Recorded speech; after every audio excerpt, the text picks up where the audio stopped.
Assalamu alaikum wa rahmatullahi wa barakatuh, everyone. Welcome back to Prayers of the Pious. So, when you deal with hardship, you often ask, why am I dealing with this hardship? And you are told that it's because of the great reward that can come as a result of it if you internalize and act upon it in the way that the Prophet ﷺ taught us to act in our times of hardship. And a lot of times, as you are hearing lessons of Allah subhanahu wa ta'ala showering people of hardship and people that have been through trials with the mercy that He does, you start to wonder, is that the only way that I can gain the pleasure of Allah subhanahu wa ta'ala?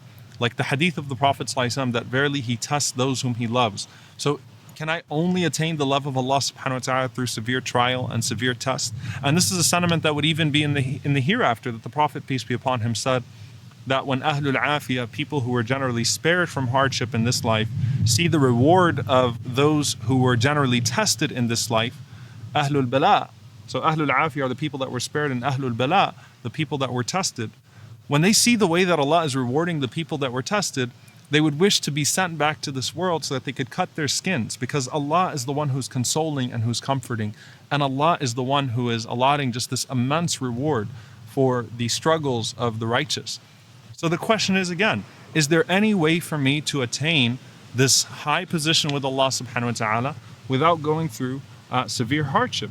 And how do we then reconcile that notion with the dua in the Quran, رَبَّنَا آتِنَا فِي الدُّنْيَا حَسَنَةً وَفِي الْآخِرَةِ حَسَنَةً وَقِنَا عَذَابَ النَّارِ. Oh Allah, we ask You for the best of this life and the best of the hereafter, and protect us from the fire of hell.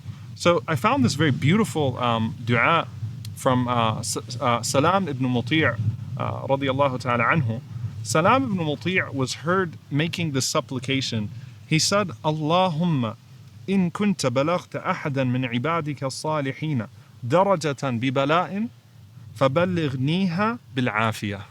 This is really beautiful. He said, Oh Allah, if You have granted any righteous servant of Yours a station because of a trial that they faced, then grant it to me while sparing me that trial. This is beautiful. Allah is capable. Oh Allah, if You have granted, Allahumma in kunta balaghta ahadan min ibadika salihina darajatan bi bala'in faballighniha bil afiyah. If You have granted any righteous servant of Yours a station because of a trial they faced, then grant it to me while sparing me that trial. Make this dua, dear brothers and sisters, and of course this isn't a hadith, so you don't have to make it in these words, but in that spirit, that Allah is capable of giving you the best of this life and the best of the next. Don't ask Allah for tests, but at the same time, be graceful when Allah does test you. Because it may be that the only way that we reach that station is by that test and by that trial. But at the same time, when you ask Allah subhanahu wa ta'ala, know that you are asking a merciful Lord, know that you are asking a capable Lord. So ask Him for the very best, and this is what comes in this very beautiful dua from Selam ibn Mute'nin, rahimahullah ta'ala. May Allah subhanahu wa ta'ala grant us the best of this life and the best of the hereafter, and protect us from the punishment of hell.